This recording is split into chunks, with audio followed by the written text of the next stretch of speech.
एक ठंडी सुबह पहाड़ों के बीच बसे छोटे गांव में बादल धीरे धीरे बरस रहे थे। गांव की गलियों में भीगी मिट्टी की खुशबू फैली हुई थी। नीली ओढ़नी में लिपटी सीमा खिड़की से बाहर देख रही थी। उसके चेहरे पर हल्की उलझन छाई हुई थी। उसकी आंखें कभी आसमान में तैरते बादलों को देखती, तो कभी अपने हाथ की पुरानी घड़ी को। पिछले कुछ दिनों से सीमा को लग रहा था कि उसके जीवन में कुछ कमी है। उसका दिल कभी कभी अनजानी कसक से भर जाता था। आज उसे गांव के स्कूल जाने की जल्दी थी। उसकी काजल लगी आंखों में उम्मीद की हल्की चमक थी।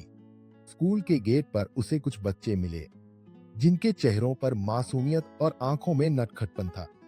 सीमा के होंठों पर हल्की मुस्कान आ गई। स्कूल की पुरानी इमारत के बाहर फूल वाले पेड़ की खुशबू फैली थी। बच्चे अपनी अपनी किताबों में खोए हुए थे। सीमा ने पढ़ाना शुरू किया। उसका स्वर शांत और अनुभव से भरा था। बच्चे ध्यान से सुन रहे थे, जैसे कोई अदृश्य कहानी उनके सामने खुल रही हो। दोपहर में स्कूल की घंटी बजते ही बच्चे उछलते कूदते बाहर भाग गए। सीमा वहीं किनारे खड़ी होकर उन्हें जाते हुए देखती रही। अचानक उसकी नजर एक बच्चे पर पड़ी, जो धीरे धीरे चल रहा था। उसके कपड़े ज्यादा साफ नहीं थे, लेकिन उसके चेहरे पर एक दृढ़ निश्चय झलकता था। सीमा उसके पास गई और उसके कंधे पर हाथ रखा। वह बच्चा मुस्कुराया, मानो उसकी उलझनों का एक सिरा पकड़ में आ गया हो। उस दिन वापस घर जाते हुए सीमा के मन में कई सवाल उठे। क्या वह अपनी जिंदगी में उस उत्साह को महसूस कर रही है जो इन बच्चों में है? वापस लौटते समय रास्ते में एक पुराना चारदीवारी वाला घर मिला।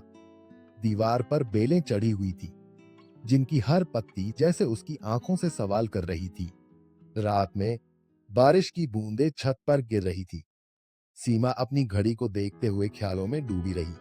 अगली सुबह वह उसी पेड़ के नीचे बैठी थी, जहां बच्चे खेल रहे थे। उनके बीच वह खुद को निहार रही थी।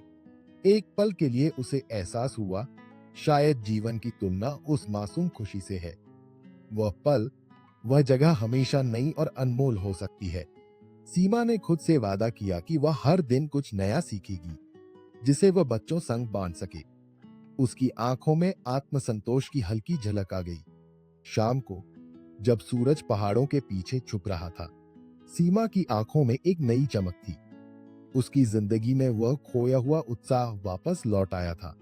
कभी कभी जीवन की तुलना से नहीं, बल्कि उसकी सादगी और उस मासूम खुशी में खुश रहना चाहिए। शायद यही हमारे जीवन का सबसे बड़ा उद्देश्य है।